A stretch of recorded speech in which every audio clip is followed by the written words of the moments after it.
하나님 말씀 봅니다. 신약 마태복음 3장 13절에서 17절 말씀 되겠습니다.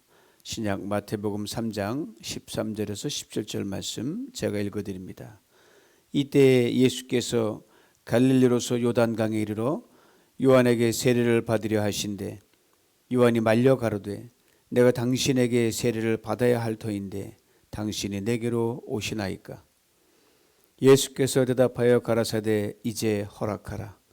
우리가 이와 같이 하여 모든 의를 이루는 것이 합당하니라 하신대 이에 요한이 허락하는지라. 예수께서 세례를 받으시고 곧 물에서 올라오실새 하늘이 열리고 하나님의 성령이 비둘기같이 내려 자기 위에 임하심을 보시더니 하늘로서 소리가 있어 말씀하시되 이는 내 사랑하는 아들이요 내 기뻐하는 자라 하시니라. 아멘. 모든 일에는 준비 과정이 있습니다.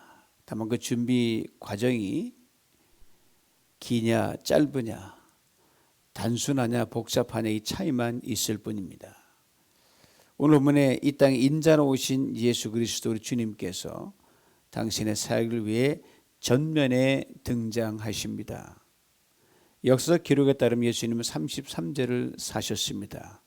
이 짧은 33년을 기준으로 할 때 예수님의 인생은 크게 두 단계로 나누어집니다. 개인 생활 30년, 공적 생활 3년이 바로 그것입니다. 그리고 이 둘은 아주 밀접한 관계, 뗄래야 뗄 수 없는 관계가 있습니다. 즉 3년의 공생애를 위한 준비의 시간이 예수님의 개인 생활 30년이 된다는 말입니다. 이 근거에 예수님의 생애를 이렇게 압축해서 설명할 수가 있습니다. 예수 인생의 마지막 3년을 사시기 위해 30년을 준비하시고 기다리신 분 어때요? 대단하지 않아요? 이런 점에서 예수님의 인생이 우리 모두에게 한 가지 깊은 깨달음을 남겨주는데 바로 이것입니다.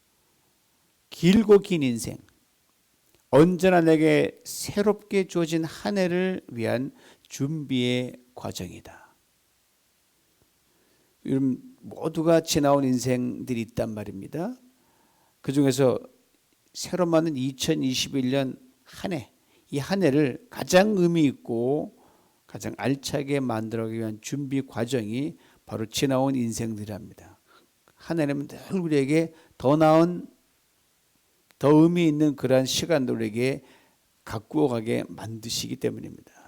그러므로 이렇게 한 해 한 해를 살며 준비 과정이라고 불리는 지난 모든 시간들 그 어느 것도 하나님께는 무의미한 것이 없습니다. 우리의 실패와 좌절, 넘어짐까지도 하나님은 합력하여 오늘 바로 이 새해를 더 의미 있고 풍성한 결실로 맺어 가는데 하나님 밑거름이 되게 하시기 때문입니다. 우리 예수님을 보세요. 나사렛이라는 어촌에서 30년 동안 무명의 가문에서 목수로 살았습니다.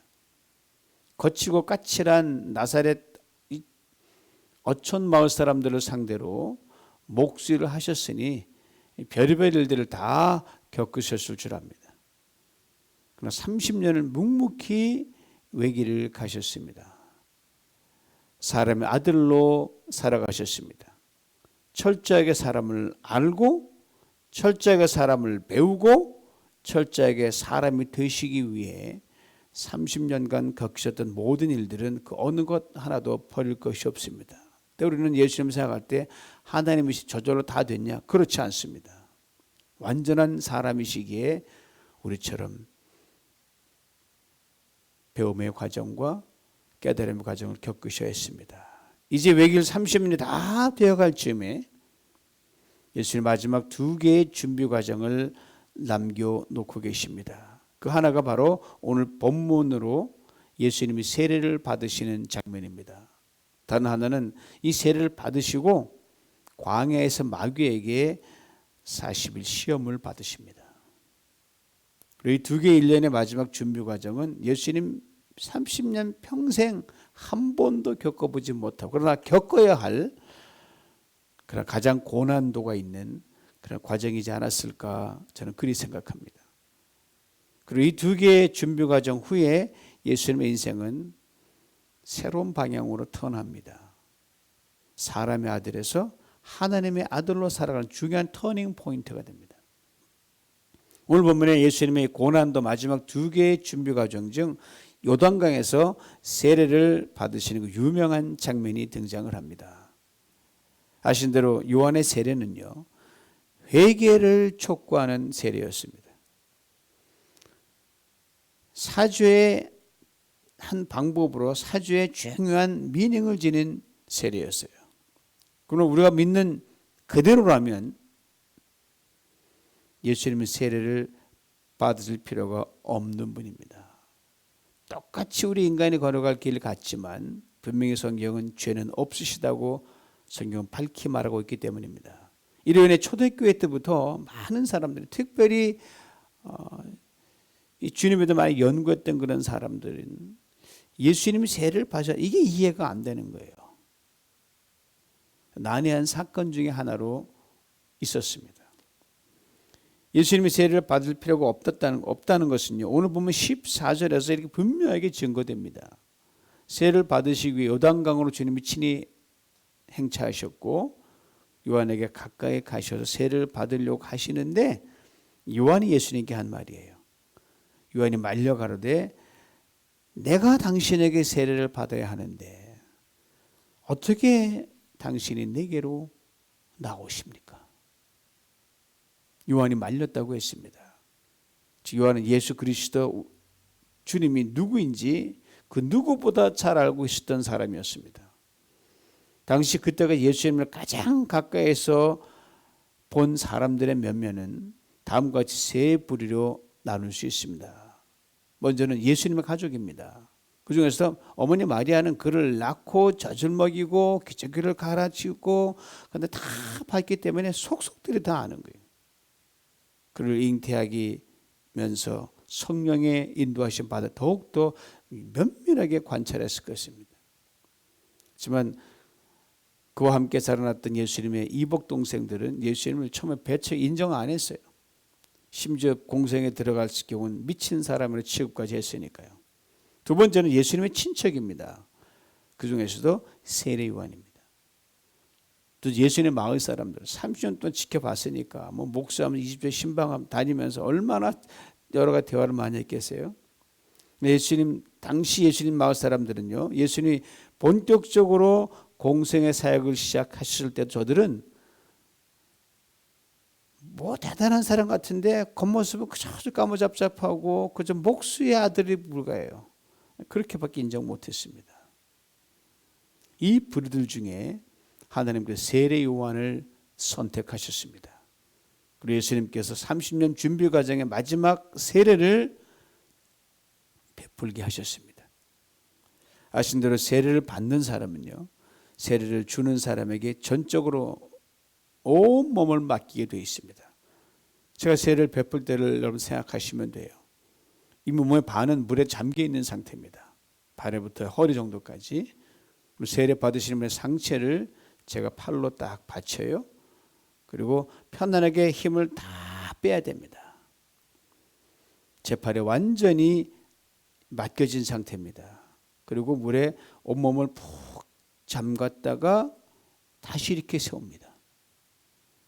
1년의 과정에서 가장 요구되는 것이 바로 완전 의탁, 완전 맡김입니다. 죽는 데까지 이른다는 거죠. 그 상징이거든요. 바로 예수님께서 세례를 받으시기 위해 당신의 온 몸을 맡길 대상으로 세례 요한을 택하신 것이에요. 그리고 예수님은 세례 요한을 가리켜 여자의 몸에서 난 사람 중에 이처럼 큰 사람 없다라고 그렇게 인정해 주셨습니다. 그리고 세례 요한은 이보다 더 큰 영광 없죠. 그 요한은 예수님이 하나님이 보내신 메시아라는 것을 일찍부터 알고 있었습니다. 그랬기에 그는 거절했습니다. 요한의 거절은 주님 이러시면 안 돼요 라는 그런 단순한 거절이 아닙니다. 완강한 거절이었습니다. 예수님과 요한 사촌지간으로 평생 한동 30여 년을 지냈거든요. 요한이 완강한 것을 거절한 걸 볼 때 세례 요한도 예수님이 자신에게 세례를 받으러 요단강에 오신다는 것을 한 번도 생각해 본 적도 없고 상상해 본 적도 없고 예측도 못했고 피차 상의해 본 적도 없는 뜻밖의 사건이었다는 것을 우리 충분히 짐작할 수 있습니다. 완강히 버티는 요한에게 예수님께서 이렇게 말씀하십니다. 오늘 본문 15절입니다. 예수께서 대답하여 가라사대 이제 허락하라. 우리가 이와 같이 하여 모든 의를 이루는 것이 합당하니라 하신데 요한이 허락하는지라. 우리가 이와 같이 하여 모든 의를 이루는 것이라고 했습니다. 그럼 예수님이 말씀하신 모든 의란 무엇입니까? 그 어떤 부족함도 모자람도 없는 의를 말합니다. 그 어떤 죄도 허물도 빈틈도 허용하지 않는 그 의를 말합니다. 즉 완벽한 의입니다. 이런 의는 하나님의 의밖에 없습니다. 예수님께서 세례 요한에게 세례를 받음으로 이 의를 이루게 된다는 말입니다. 그런데 말입니다. 예수님이 받으려고 하는 세례는요, 죄인의 세례거든요. 아시다시피. 예수님은 하나님이십니다. 그리고 완전한 의를 지니시는 분이 이걸 확증하시면 돼요. 그러므로 완전한 의를 지니신 예수님이 의인의 세례를 받는다는 것은 이건 결코 있을 수 없는 일입니다. 이것을 잘 알고 있는 요한 이렇게 청합니다. 주님, 절대로 안 됩니다. 제가 주님께 세례를 오히려 받도록 해 주십시오. 예수님도 물러서지 않으시고 이렇게 청합니다. 요한아, 이 세례만큼은 네가 내게 베풀어 줘야겠다. 그리 허락하라. 저는 이 대목 읽을 때마다 그렇게 잔잔한 감동이 물밀듯 밀어오는 걸 느낄 수밖에 있습니다. 요한과 예수님 만들어내는 겸손의 이중창이기 때문입니다. 요한은 그 영광의 기회를 완강히 사용하며 예수님께 겸손히 엎드립니다. 우리 예수님 하나님이신 분으로 요한에게 온전히 당신을 맡기는 하늘의 겸손입니다. 그렇습니다. 바로 땅의 겸손과 하늘의 겸손이 만들어내는 겸손의 이중창, 바로 거기에서 완전한 의가 오늘 본문은 터져 나옵니다. 기가 막힌 현장입니다. 아마 성경 전체를 통해서 복음서에서 가장 아름답고 귀한 장면이 아닌가 싶습니다. 여기서 우리 주님이 말씀하시는 의의 방향성과 그 의의 성취가 선명하게 드러나는 포인트를 알 수 있습니다. 먼저 의의 방향성입니다. 진정한 의는요, 여러분, 거룩에서 추함으로 흐릅니다. 강함에서 약함으로 흐릅니다. 높은 데서 낮은 데로 흐릅니다. 하늘에서 땅으로 흐르고요, 섬김 받는 데서 섬김으로 흐릅니다. 상전에서 종으로 흐릅니다. 다음은 의에 성취하는 포인트입니다. 이런 일련의 흐름이 엄청난, 이게 상상할 수 없는 흐름이거든요. 이 엄청난 흐름이 멈추는 곳에서 모든 의가 성취됩니다. 바로 완전한 자기 비움이 이루어졌습니다. 나는 온데간데 없습니다. 오직 타인만 존재합니다. 예수님 흔적도 없어요. 오로지 하나님만 존재합니다. 그래서 바울은 이렇게 훗날 뛰어나게 설명했습니다. 빌립보서 2장 6절로 8절 말씀 들어보셔요. 그는 근본 하나님의 본체시나 하나님과 동등됨을 취할 것으로 여기지 아니하시고 오히려 자기를 비어 종의 형체를 가져 사람들과 같이 되었고 사람의 모양으로 나타나셨음에 자기를 낮추시고 죽기까지 복종하셨으니 곧 십자가에 죽으심이라. 근데 완전히 자기는 없어져 버렸어요. 거룩하신 주님께서 인간의 추함 속으로, 강한 주님께서 인간의 약함 속으로, 하늘의 주님께서 땅의 인간 속으로 섬김을 받아야 할 주님께서 섬김 속으로, 주님이신 주님께서 종으로, 그리고 이 모든 것의 총초인 십자가에서 모든 걸 다 쏟고 붓고 버리고 십자가의 죽으심으로 제로가 되어버렸습니다. 거기서 하나님의 의가 이루어졌습니다. 그러므로 여러분과 이걸 예수 믿는 것은 이게 보통 축복이 아닙니다. 그럼 오늘 본문에 등장하는 예수님의 세례는 죄인의 세례가 아닌 의인의 세례요. 그로부터 3년 뒤 의인이신 우리 주님께서 죄인처럼 죽으심으로 하나님의 의를 성취하게 될 것에 대한 미리 보기가 오늘 본문 요단강에 세례 받으시는 예수님이십니다. 그러므로 예수님의 세례는 결코 함께 하였음 두 사람이 함께하는 현장입니다. 의인이 죄인과 함께함이 바로 그것입니다. 원래 의인은 세례를 받을 필요가 없습니다. 당시 유대인들은 자신들이 하나님의 택한 선민이기에 저들에겐 세례가 없었어요. 저들은 다른 종교에서 유대교로 개종하는 사람들이 받는 것이 세례라고 그렇게 저들은 생각을 했습니다. 왜요?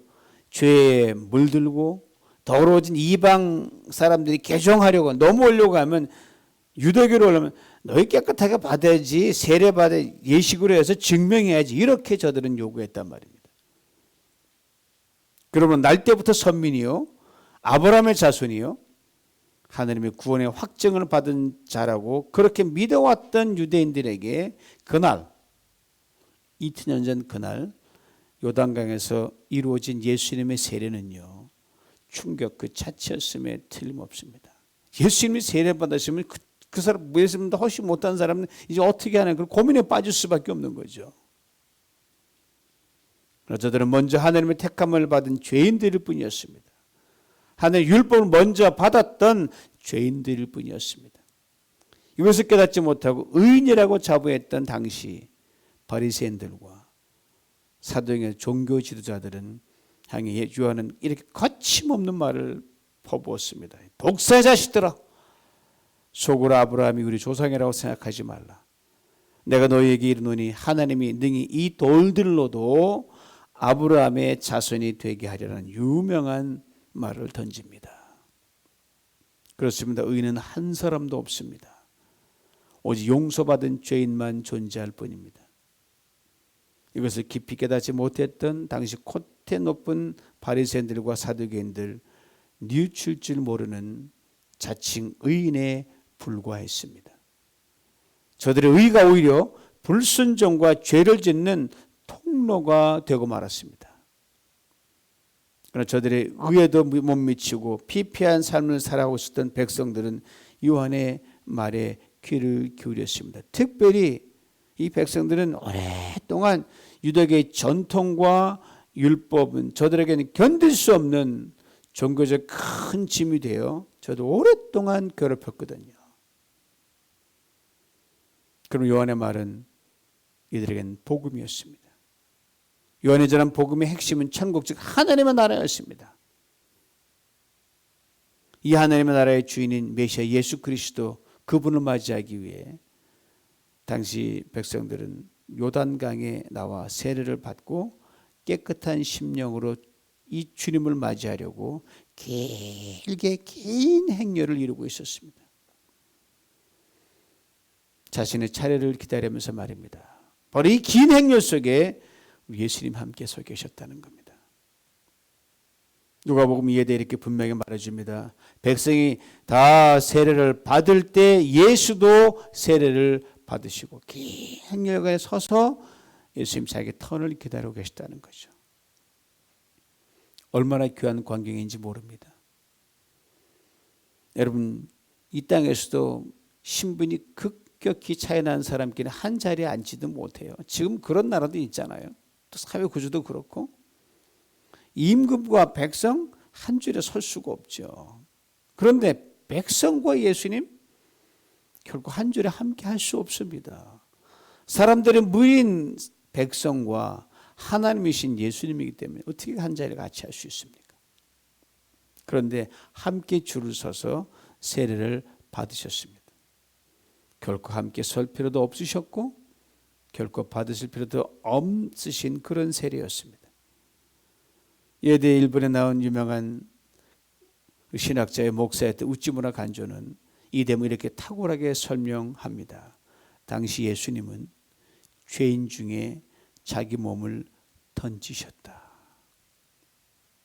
맞습니다. 예수님이 죄인 중에, 아니 죄 속으로 자신을 다 던져버리신 것입니다.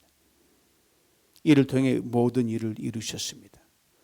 죄인이 의롭게 됨으로 얻어진 그런 의가 아니었습니다. 의인이 죄인의 죄를 다 뒤집어 쓴 그런 의였습니다.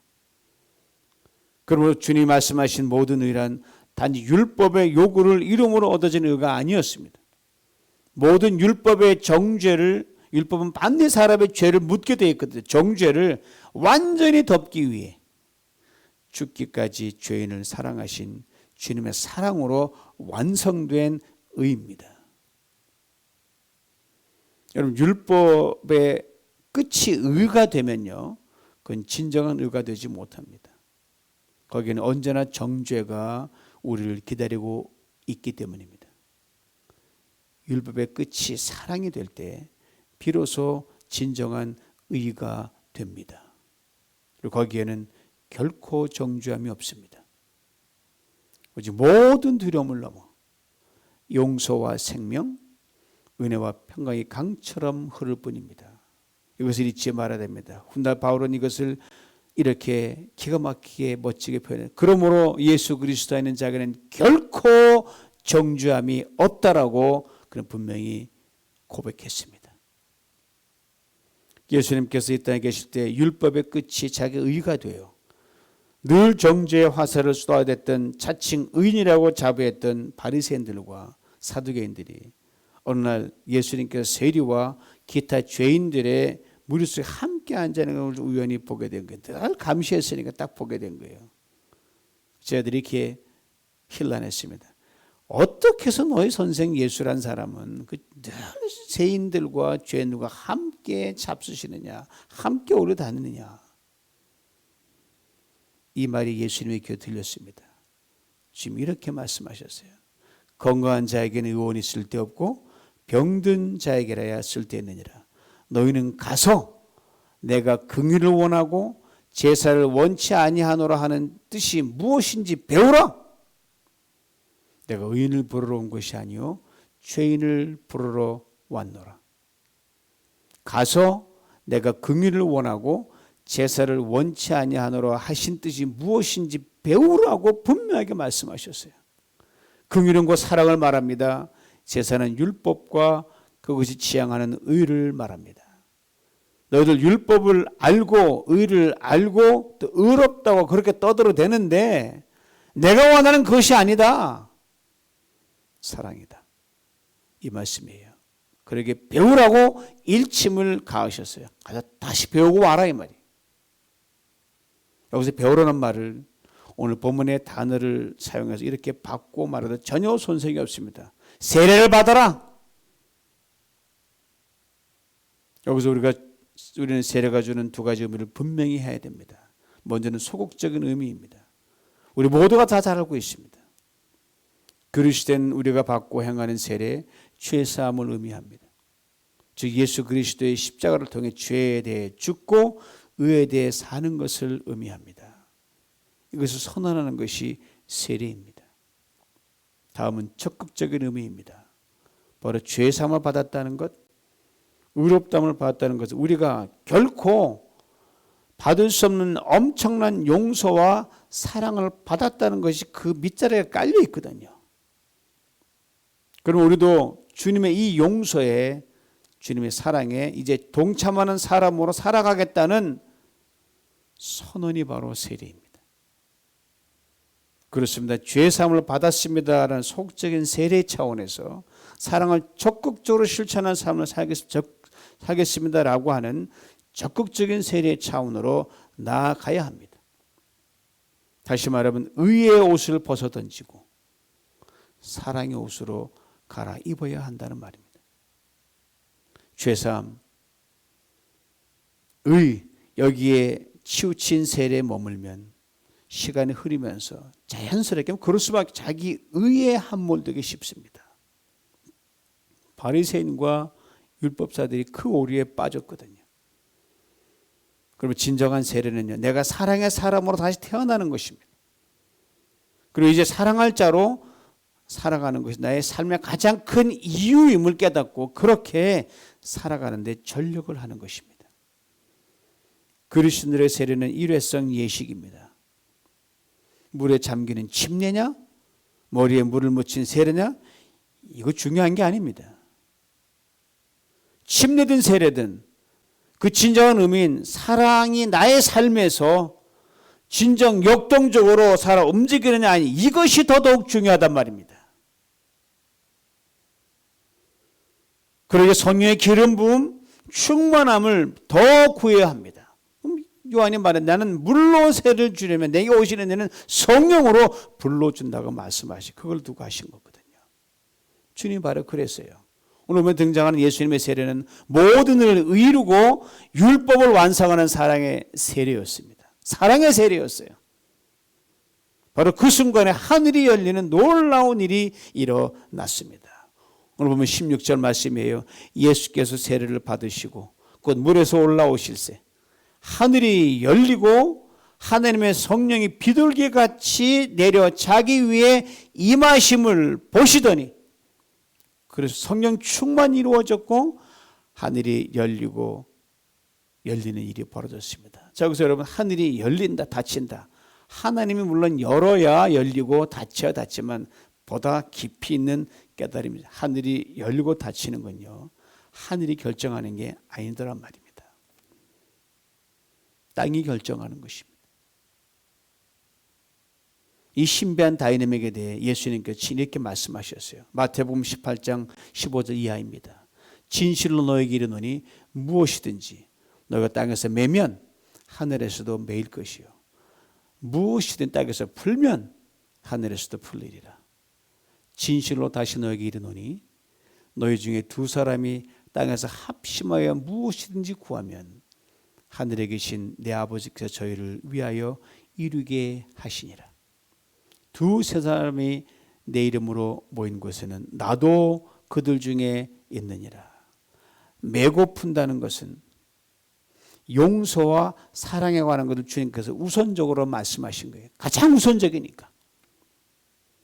물론 우리가 다른 것을 구할 수도 있습니다. 그러나 최우선적으로 용서를 구하고 용서를 베풀고 사랑을 구하고 사랑을 베푸는 것임을 이 말씀 속에 최우선적으로 담아놨습니다.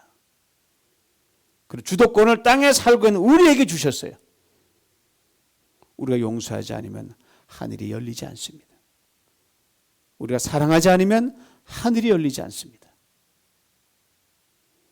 미어 매듭을 묶고 있으면 하늘도 풀 재간이 없습니다.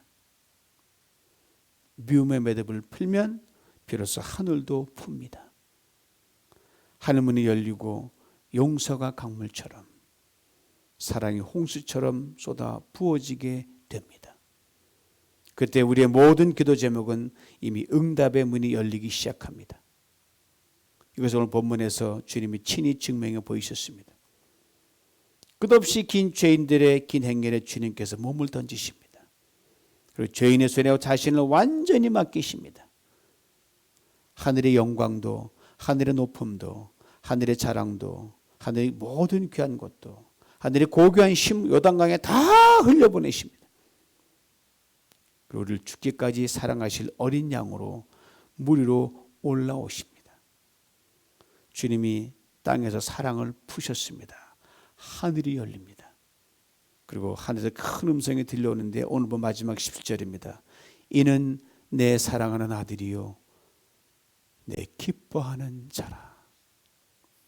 이 말씀은 두 개의 성경 말씀 마태가 인용한 것입니다. 이는 내 사랑하는 아들이라고 했습니다. 시편 2편 7편 말씀을 인용한 것입니다. 유대인들은 시편 2편을 메시아 시편이라고 부릅니다. 여기서 아들이라는 앞으로 오실 하나님의 능력 있는 왕 메시아를 나타낸다고 저들은 굳게 믿고 있었습니다. 훗날 이 말씀이 예수 그리스도께서 인자로 이 땅에 오셨고 하나님 아들로 공생애를 사심으로 이루어졌습니다. 내 기뻐하는 자라고 했습니다. 이사야 42장 1절 말씀을 인용한 것입니다. 이사야에는 고난받는 종, 즉 고난받을 예수 그리스도에 대한 예언의 말씀이 등장하는데 이사야 42장이 그 시작입니다. 훗날 말씀 또한 예수 그리스도께 십자가를 지심으로 이루어졌습니다. 그렇습니다. 예수 그리스도 주님은 하나님이 사랑하는 아들이셨습니다. 그리고 죄인인 우리를 위해 십자가에 죽기까지 우리를 사랑하셨습니다. 칼과 힘과 무력이 아닌 사랑으로 모든 것을 무릎을 꿇게 하셨고 하나님의 사랑은 친히 평생 온몸으로 행하심으로 하나님께 기쁨이 되셨습니다. 그렇습니다. 예수 요단강에서 받은 세례는 바로 이 두 가지를 분명하게 증거해 줍니다. 주님이 하나님이 사랑하시는 아들이라는 것, 주님이 우리를 위해 고난의 십자가를 친히 지심으로 하나님의 사랑을 확증하셨다는 것, 예수님의 세례는 예수 그리스도 안에서 구원받은 우리가 죄에 대해 죽고 생명과 보호로 다시 살게 되는 것을 상징하는 세례를 받았다는 것이 과연 무엇을 의미하는지 분명하게 일깨워집니다. 두 가지입니다. 먼저는 우리도 예수 안에서 하나님을 사랑하는 아들과 딸이라는 사실입니다. 다음은 우리도 예수 안에서 하나님이 기뻐하는 아들과 딸, 이와 함께 우리에게 주어진 인생 최대의 사명이 선명하게 밝혀집니다. 이것도 깊이 되새겨야 됩니다. 우리도 주님의 뒤를 따라 사랑으로 승리하기 위해 자원하여 자기 각자의 십자가를 지고 가야 한다는 사실입니다. 그리 될 때 우리에게도 비로소 하늘이 열리게 될 것입니다. 그리 될 때 주님과 우리를 보시고 이렇게 인정하여 주실 줄 믿습니다. 아므아므게야 너는 나의 사랑하는 아들이다, 딸이다. 내가 너를 기뻐하노라. 이 음성을 들으며 땅 위에서 무엇을 매든 하늘에서도 매이는 축복, 땅에 위에서 무엇을 풀든 하늘에서도 풀리는 기도응답의 놀라운 축복을 평생 받아 누리시길 주님의 이름으로 축원합니다. 우리 함께 잠시 기도했으면 좋겠습니다. 예수님의 세례, 이로 인해 우리가 살았고 죄사함을 받고 하나님의 자녀로 인침을 받았습니다. 우리 모두 세례를 받은 사람들입니다. 침례를 받은 사람들입니다. 그 용어는 그 용어가 지닌 의미에 함몰되지 마시기 바랍니다. 그 안에 그 침례와 세례 내용을 가지고 살아가느냐, 이게 중요한 것입니다. 그렇지 않으면 우리는 죄사함 받은 그런 의인으로 정죄의 화살을 한 손 두 손 뒤누고 기회만 되면 쏴댈 것입니다. 주님은 그걸 원치 않으십니다. 다시 예수님의 세례 앞에서 하나님, 이 소극적인 세례의 차원을 넘어 적극적으로 사랑을 실천하는 성령의 사람으로 다시금 우리를 재창조해 주옵소서. 함께 이 시간 기도하는 시간 잠시 갖도록 합니다. 하나님 아버지 감사합니다. 우리를 도우사 2000년 전에 이 땅에 하나님 아들로 오셔서 친히 죄인의 세례를 받은 주님을 생각합니다.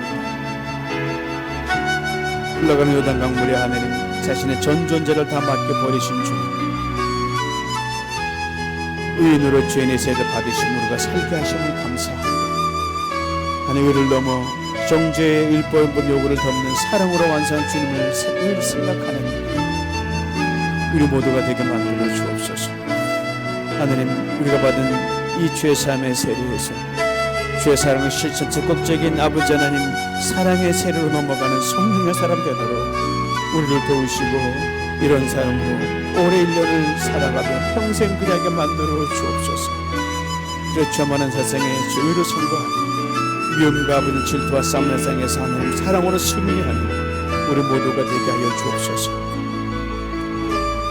그대로 오신 하나님 참으로 감사합니다. 우리를 위하여 하나님 죄인의 세례를 받으신 주님 감사합니다. 그 완성, 그 끝에서 사랑으로 완성한 주님의 사랑을 생각하며 오늘 예수 안에 구원 얻는 이 구원의 감격을 아니 우리 의로 자랑하는 그러한 사람이 아니라 사랑으로 실천하며 우리 받은 의를 확증하며 사랑으로 승리하는 우리 모두가 되게 하여 주시옵소서. 그 사랑 안에 우리 헌신도 담고 그 사랑 안에 우리의 모든 관계도 담고 그저도 담고 우리 신앙 담을 수 있는 누군가 믿음의 사람이 되므로 우리가 선 그곳에서 하늘이 열리는 신비한 경험과 기적을 보게 만들어 주시고 주께 우리의 모든 행하는 일마다 시마다 때마다 주님이 우리를 인정하는 너는 나의 사랑하는 아들이다 딸이다 내가 너를 기뻐한다는 그 인정함을 받는 우리 모두가 되게 하여 주시옵소서. 예수님의 이름으로 기도하옵나이다. 아멘.